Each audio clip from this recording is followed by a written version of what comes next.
Hi, I'm Kathy Amess, broker of record at Peak Professionals Realty, and today we are here with Natalie Stokley from Furlonger and Associates. Yes.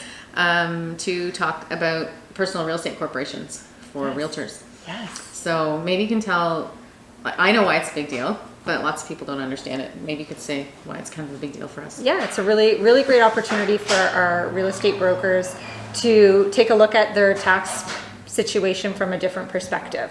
Originally, real estate agents were only able to operate as sole proprietors, which meant that your tax reporting happened on your personal tax return. You took your income minus your expenses and paid tax based on your net income every year. And there was no real movement or flexibility around that. And so now with the ability to set up corporations, you have the opportunity to pay less tax within a corporation and build up some wealth that way. There's also options to pay salaries or pay dividends to real estate agents. So there's a lot more flexibility in terms of how you want to compensate yourself from the professional corporation. So what's like sort of the basics that people should look at if they're trying to decide if it's the right thing for them? So what you really want to look at is your level of income, and are you earning more than you need to spend each year personally? And then if you're answering yes to that question, then it's probably a good opportunity to take a look at a PREC and see if there can be some tax savings and some strategies used for you. Okay, and what kind of savings can they expect, like approximately? Like is it percentage? Like what's the difference in the tax you'd pay? Well, that all depends on income level. So it's sort of, specific to each individual's case. So I would certainly suggest to get some professional advice prior to just jumping in and making that decision to make sure that it really is the right opportunity. But the corporate tax rate is typically less than what you would be paying on a personal level. As long as you're not pulling all the money out of the corporation every year, then there's definitely an opportunity to save some tax and build up a little bit of savings within your corporation that way. Right, yeah. If you spend everything you make, then you're not going to save anything. Yeah, then it's probably not the right solution for you at this point. Right, okay. And then what sort of extra fees are there like for accounting? Because I know that doing the office taxes versus doing they're different. Personal taxes are they're very different. Yes, so there are different fees that you need to be aware of before you jump in. There's a fee to get set up with a corporation, so you're going to want to see a lawyer and pay them to help get you set up properly. And then from there, you're going to want to reach out to your accountant and talk to them about what their fees are for providing corporate tax returns. Typically, you're going to be looking at something in the range of $1,500 to $2,000 just to get the corporation set up. And then something similar to that on an annual basis for your corporate tax filings. Right, so it's not without some extra costs. No, especially if you were just filing your own personal tax return in the past, then you are going to be looking at additional fees. Right. Yeah. Now, for the realtors that work here, a couple of things that we do for them is we'll withhold their FIT, their income tax, and then we'll also withhold their HST and remit.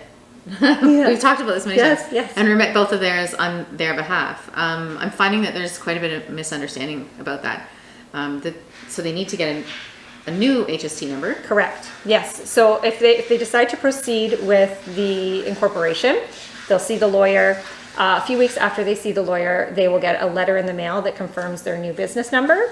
And then at that point, you want to call and get registered with the new HST number. And then you also want to think about how are you going to compensate yourself. And if you're going to pay a salary, then you also want to set up a payroll account number within that corporation. Right. And that's where I find a lot of the confusion is that, so when we send in taxes on their behalf, so let's pretend they're, as individual and we're withholding 20% of their gross, for example, on their taxes. And then we would submit that to CRA for their FIT, their income tax. And I mean, however that works out, it usually is pretty close after they take their deductions Right. But as a corporation, they want us to do the same thing, and a lot of them are having a hard time understanding that now when we're collecting that on behalf of your corporation number, so that's going to get filed with your business number with CRA. So that payment is going to go towards your business. Yes, and you can't just if you're paying out a salary, then you can't just guesstimate the source deductions on it at 20%. You actually have to determine what is that salary that we're going to be taking on a regular basis, what is the appropriate amount of source deductions, and pay that on a monthly basis. So I would suggest that there's a really great way to get to hire a payroll service to do all of that for you, and you just pay a small fee. for a biweekly payroll, and they handle all of those source deductions. They handle all of the T4 filings at the end of the year, and it makes it a really clean process for you once you know what the salary needs to be. Right, because you can't mess around with your source deductions. No. 10% penalty if you're late. Yes, and 10%. so and honestly, like the cost to have a payroll service in a year is about, you're looking at less than $1,000 easily to do biweekly pay. Right. And so those fees, if you miss one of your remittances, the penalties could be It's could be a good chunk of it's that. 10% for 1 second late. Yes. Yeah. They don't very mess around important. with that. Very important to get the professionals helping you out with those types of things, and so very easy to get set up with a service like that. And the same with your HST number. Anything that if the office is doing it for you, Yes. we're doing it. If we're collecting it on behalf of your corporation, then that's who we're also remitting it on Yes. behalf of. So you as an individual, might still have some HST obligations from. Right, you might have to close up Right, yeah. those HSTs, and so you would be doing, if you'd set up your professional corporation before the end of this year, you would still have your personal tax filing where you would report the income and the expenses up until the corporation took over, and then you would have to notify CRA and close that HST account for the sole proprietorship. Right. Now, how important do you think? I mean, it's always important to be organized, but is it more important to be organized once you decide that you're going to have a PREC? It is more important because you can no longer have just simply that sort of Excel summary at the end of the year that says this is the income I earned and these were the expenses in the year, which is I think the way a lot of real estate agents Or a work. shoebox, Or the really. shoebox. We don't love the shoeboxes. And so it's really important. You now have a different level of reporting requirements. You have to file a corporate tax return, which involves having a balance sheet, an income statement, statement of retained earnings. And so you really need to see a professional to make sure that those filings are getting done properly and timely. Okay, great. Yeah.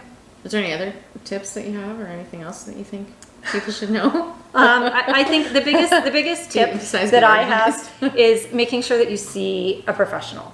Right. Don't try to take this on yourself. Don't try to go online and set up your own corporation.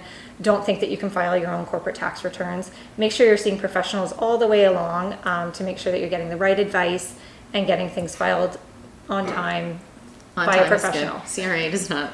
They don't love the late stuff. No. So just reach out to your professionals and it'll make your life a lot easier. Right.